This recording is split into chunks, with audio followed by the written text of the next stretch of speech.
this evening I will be presenting Crucial Conflict, one of our topics in leadership and management for Nursing 4827. The initial part of the presentation was to come up with a scenario, and the long and short of it is Hospital A has undergone multiple leadership changes ranging from firing or termination or leaving on good statuses of the vice president, the CNO, and the ICU manager. During this time, the company is also getting ready for a joint commission as well as peer reviews.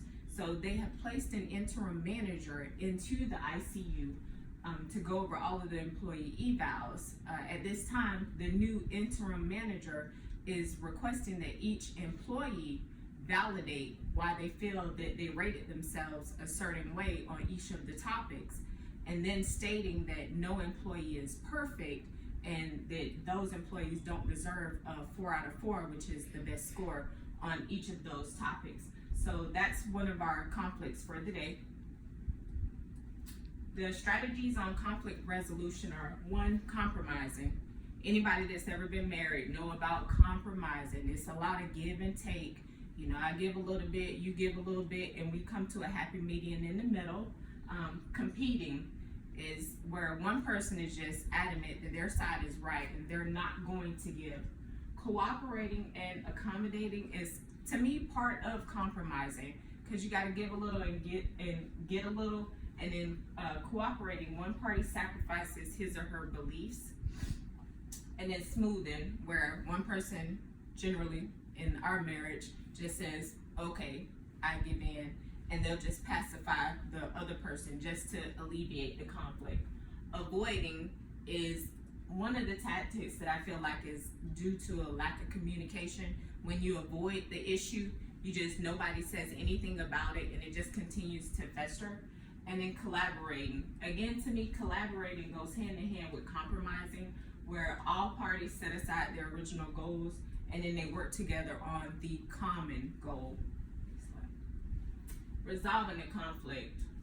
In this particular scenario, compromising, both parties agree that although an employee can be doing their very best at their job, there's still room for improvement, which I tend to believe that even if you are a 4 out of 4, it's not saying you're a perfect employee. It's saying that you've met the requirements that have been set before you. So having a 4 out of 4 to me doesn't mean that you still are a perfect employee and that you don't have any room to grow. Because the moment in nursing you feel like you don't have any more room to grow, it's time for you to find a new profession. Competing. In this particular case, I don't feel like competing helps, because it just continues to draw out and prolong the argument. When you compete in this case, nobody wins. Cooperating and accommodating. Again, this approach does fit. When you cooperate and accommodate, I feel like you're saying, hey, I understand that you're doing your very best. Although all of your categories might not be a 4 out of 4, I do believe in this topic, and this topic, you are a 4, but there's room for growth in these other topics as well as this one. Smoothing. In this case, I feel like the manager just focuses on the employee's strong suits and just, hey, you're always punctual to your job, you're always cleanly dressed. We'll just focus on the good things and not really talk about those that need improvement. And then in this case, smoothing and avoiding go hand in hand, because although the manager focuses on all of the good suits, he doesn't mention the bad ones, so he avoids them. And then collaborating. Anytime in nursing, I feel like compromise and collaborating are your strongest conflict resolution techniques. Because when we work together for a common goal, that is the best way to come out with the most beneficial and most positive patient outcomes. Next slide. Negotiation, before, during, and after. Before, in this case, would be when they set out the goals ahead of time, and the manager sits down with that employee and explains exactly what is set forth for them to do. And then during. Negotiations during are those moments where you're coaching up. It's when you see that your employee is struggling and you come to them and say, hey, I noticed you've done X, Y, and Z. You could do these better. Here are some tactics. where you can implement this better. And then after is when, at that point, when you have the employee evals and you sit down and it's all finalized and you draw it all out. I feel like any good leader or manager will focus on the first two, the before and the during, so that afterwards you always come out with a positive result. Next slide. Destructive techniques, ridicule. I feel like in the scenario, that manager did kind of ridicule the employee, being as he was only the interim and had not worked with any of those employees. What right did he have to attempt to evaluate them or tell them that they did not deserve the score that they had? Ambiguous or inappropriate questioning.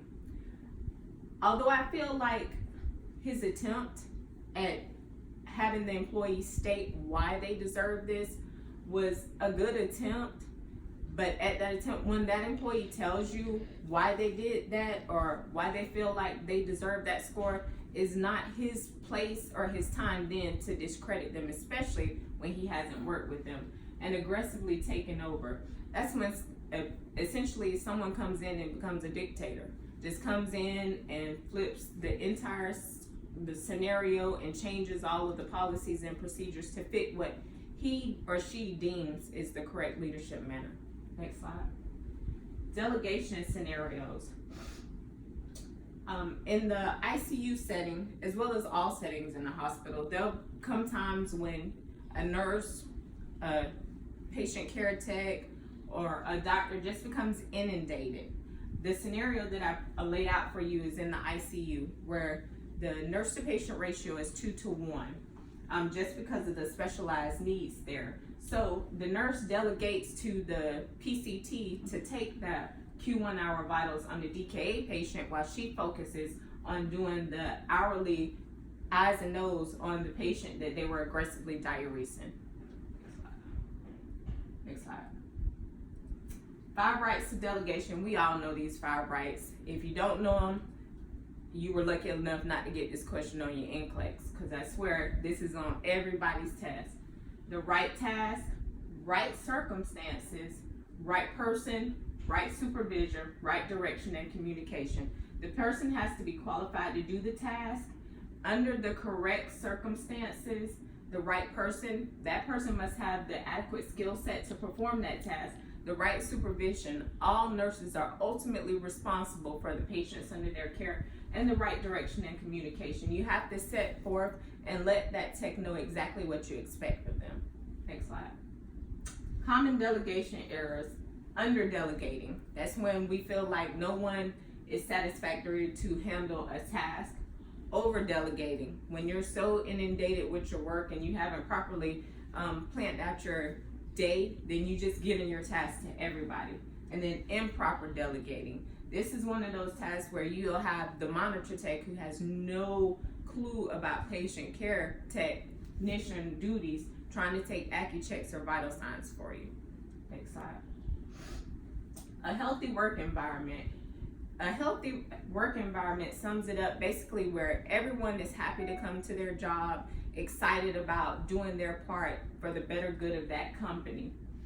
Some of the components of a healthy work environment are, again, collaborative practice culture, communication, adequate staffing, competent and credible leaders, shared decision making, encouragement, recognition of the value of nurses' contribution to not only that environment but to the practice. And I want to point out some of the main words in that: collaborate, communicate, competent, shared, and encouraging. It's, again, nursing is just like a marriage. We gotta collaborate together, help each other, communicate. We gotta have that open line of communication where we're talking to each other, letting each other know what we need, what we can help each other with. Competent, you gotta stay at the top of your game, evidence-based practice, and encourage each other. Everybody comes in for a 12-hour shift. That's a long 12 hours, so we gotta have each other's back. Next slide. And then the current work environment. On this particular part of the presentation, it asks, how did I feel my current work environment was? Right now, I feel that it's unhealthy just to the amount of leadership changes everybody says it starts from the top and rolls downhill. When the top level of management isn't running at peak performance, how can you expect everybody underneath to follow suit? You lead from the front, and if you have bad or not competent leadership at the top, then it just all trickles downhill. Next slide. And then ways to create a healthy work environment. Along with the previous steps, leadership again has to realize it starts from the top, and you need to get your employees buy-in. That's part of that shared work environment. If you just dictate the rules and nobody buys into it, you're far least likely to have people to actually implement those rules, and everybody requires an input. And then these are just a list of our references that I utilize, especially our book, and then just some different articles as far as the different stages in a conflict by Singh, and then the Nursing 5 Rights to Delegation, again, as pinnacle to every nursing practice.